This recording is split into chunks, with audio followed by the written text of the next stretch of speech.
भगवान कृष्ण महात्मा अर्जुन के पास राजयोग कहते हैं।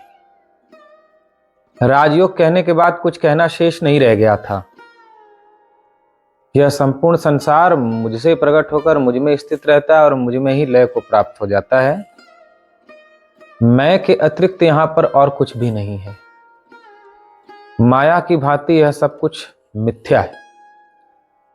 यह दिव्य उपदेश करके भगवान को जो कहना था, 9वें अध्याय में उन्होंने कह दिया। अब महात्मा अर्जुन के मन में जब भगवान ने सुनने की पिपासा को देखा तो आगे बिना अर्जुन के प्रश्न किए ही 10वां अध्याय कहना प्रारंभ किया। कहते हैं, हे अर्जुन, मेरे से ही सारे ऋषि मुनि प्रकट हुए हैं।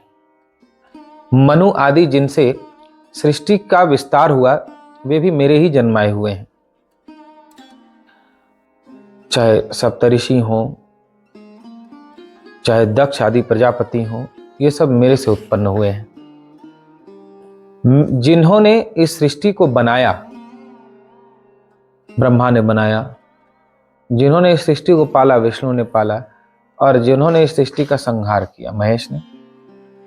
और जिन ऋषियों और तथा मनुओं के द्वारा इस संसार का विस्तार हुआ, वे भी मेरी महिमा को नहीं जान पाते। मैं जिसे चाहता हूं वही मुझे जान पाता है। मेरी कृपा के बिना कोई मुझे नहीं जान सकता। मुझे जानने के लिए क्या करना होगा? तो यदि कोई अपना चित्त मुझे दे दे, चित्त में मुझे बसा ले, प्राण मुझे दे दे, प्राणों के जैसा मुझसे प्रेम करे, परस्पर में मेरी ही चर्चा करके संतुष्ट हो, मेरी चर्चा करने और सुनने में आनंदित हो जाए, इस प्रकार जो सतत मेरा भजन करता है, मैं कृपा करके उसे बुद्धि योग देता हूं, जिसके द्वारा वह मुझे प्राप्त कर लेता है। उस भक्त के हृदय में मैं ज्ञान का दीपक प्रज्वलित करता हूं, जिससे उसके हृदय में प्रकट जन्मों जन्मों का अंधकार सदा के लिए तिरोहित हो जाता है। इस प्रकार जब भगवान ने अपनी महिमा का वर्णन किया कि कहने को ब्रह्मा उत्पत्ति करने वाले हैं, कहने को विष्णु पालन करने वाले हैं, कहने को शिव संहार करने वाले हैं, कहने को सप्तर्षि और दक्ष आदि प्रजापति तथा मनु आदि प्रजा का विस्तार करने वाले हैं, लेकिन वे सब सिर्फ माध्यम है। मैं ही इस संपूर्ण सृष्टि का उत्पत्ति करता, पालन करता और संहार करता हूं। किसी में अपनी कोई सामर्थ्य नहीं है। तो अर्जुन भाव विभोर होकर भगवान की सुंदर स्तुति करते हैं कि हे प्रभु, आप ही परम ब्रह्म हैं, आप ही परम धाम हैं। मैंने असित, देवल, व्यास आदि ऋषियों से आपके बारे में पहले सुना था, लेकिन श्रद्धा न होने से उनकी बात को मैं वैसे मान नहीं पाया जैसे मानना चाहिए। लेकिन आज जब आप वही बातें कह रहे हैं तो मेरा हृदय स्वीकार कर रहा है और मैंने जान लिया कि आप ही सनातन परम पुरुष हैं। हे नाथ, आप अपनी दिव्य शक्तियों का, विभूतियों का, ऐश्वर्य का वर्णन करें, जिससे मैं यह जान पाऊं कि आप किन किन रूपों में विशेष रूप से प्रकट हो। कौन कौन से आपके दिव्य रूप हैं, इस संसार में किन किन रूपों में आप जाने जाते हो, कहां कहां आपका ऐश्वर्य, आपकी दिव्य शक्तियां प्रकट हैं। तो भगवान ने अपनी विभूतियों का वर्णन करना प्रारंभ किया कि मैं समस्त भूत प्राणियों के हृदय में स्थित आत्मा हूं। इस सृष्टि का आदि, मध्य और अंत भी मैं हूं। मैं अदिति के 12 पुत्रों में सूर्य हूं, विष्णु हूं, ज्योतियों में किरणों वाला सूर्य हूं, मरीचिर मरुतामस्मि।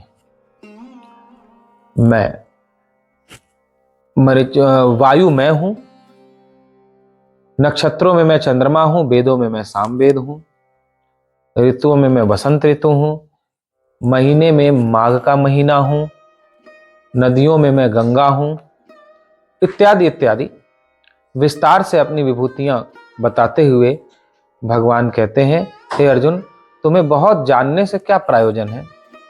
तुम तो इतना ही जानो कि जहां भी तुम्हें मेरा विशेष तेज दिखाई पड़े, विशेष प्रभाव दिखाई पड़े, तुम उसे मेरी विभूति जानना। यदि किसी में तुम्हें विशेष शक्ति दिखाई पड़े, विशेष प्रभाव दिखाई पड़े, बल दिखाई पड़े, सबसे विशिष्ट और अलग तेज दिखाई पड़े, गुण दिखाई पड़े, तो समझना कि मेरा ही दिया हुआ गुण उसमें है, मेरी ही दी हुई शक्ति उसमें है, वह मेरी विभूति है। ऐसा कहकर के भगवान ने दसम अध्याय का उपसंहार किया। तो इस दसम अध्याय के माध्यम से जो भी विभूतियां हम लोगों ने जाना और सुना, उन विभूतियों का नित्य स्मरण करना चाहिए। जो नित्य दसम अध्याय के माध्यम से भगवान की इन विभूतियों का स्मरण करता है, तो उन विभूतियों के जो गुण हैं वो हमें वर्ण करते हैं।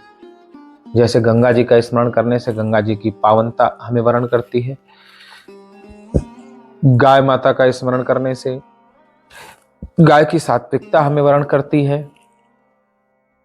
ऐसे ही भृगु मुनि का स्मरण करने से ऋषियों का आशीर्वाद हमें प्राप्त होता है। कपिल मुनि का ध्यान कर लेने से समस्त सिद्धों का आशीर्वाद प्राप्त हो जाता है। हिमालय का ध्यान कर लेने से सभी पर्वतों का आशीर्वाद प्राप्त हो जाता है, इत्यादि इत्यादि। जो विभूतियां बताई गई, यदि कोई नित्य इसका पाठ करके इन विभूतियों का स्मरण करे, तो हर तरह की रिद्धि सिद्धि शक्ति ऐश्वर्य उसे प्राप्त होता है, सबका आशीर्वाद उसे प्राप्त होने लगता है। और जो बुरे संस्कार उसके मार्ग में बाधा डाल रहे हैं, रुकावट डाल रहे हैं, वे बुरे संस्कार पराजित होने लगते हैं। उसके मार्ग में कोई रुकावट नहीं आती, वह अबाध गति से अध्यात्म पथ पर आगे बढ़ता चला जाता है। हमारे जीवन में आशीर्वाद की बड़ी महत्ता है।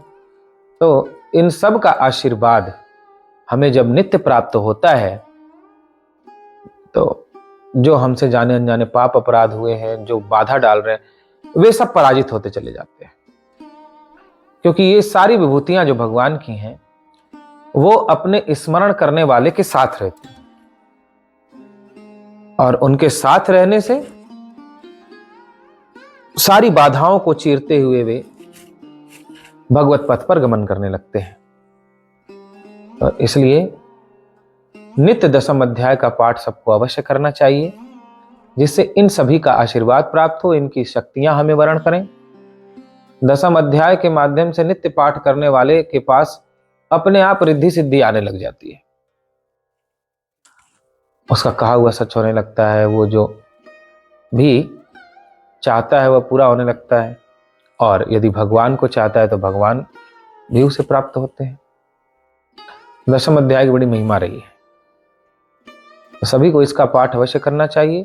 और जो भगवान ने अंत में उपसंहार किया कि सारे संसार को मैंने एक अंश मात्र से धारण कर रखा है, मेरे एक अंश की शक्ति से सारा संसार चल रहा है, जितनी शक्ति मेरे में है उसका एक अंश सिर्फ संसार में मैंने दिया है, जिससे सारा संसार चल रहा है। तो यह सारी सृष्टि भगवान की शक्ति से संचालित हो रही है। भगवान ही परम शक्तिमान है, सामर्थ्यवान है, ऐसा जानकर उनकी ही शरण ग्रहण करनी चाहिए। किसी में कोई तेज प्रभाव गुण या कोई बहुत महत्वपूर्ण दिखाई पड़ रहा है, तो उसमें भी भगवान की शक्ति जानकर या उसे भगवान की विभूति जानकर मन ही मन उसे प्रणाम करना चाहिए, उससे ईर्ष्या नहीं करनी चाहिए। और यदि कोई समाज में विशेष स्थान रखता है, किसी विशेष पद पर है, या उसमें कोई विशेष गुण है जिससे वह कई लोगों को प्रभावित कर लेता है, तो उसे उसका अभिमान नहीं करना चाहिए, बल्कि ऐसा समझना चाहिए कि भगवान ने ही कृपा करके यह गुण मुझे दिया है। यह हृदय में भाव रखना चाहिए। तो यह दसम अध्याय का सार है कि भगवान ही परम सामर्थ्यवान और महिमावान है।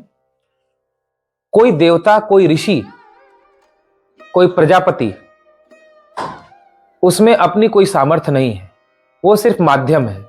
भगवान ही सारी सृष्टि की उत्पत्ति करते हैं, पालन करते हैं, संहार करते हैं, और भगवान की ही शक्ति सब में है। भगवान परम सामर्थ्यवान है, उनके एक अंश से सारा संसार चल रहा है। अतः उन्हीं की एकमात्र शरण ग्रहण करें, यह हमारा धर्म है। बोलिए गीता माता की जय।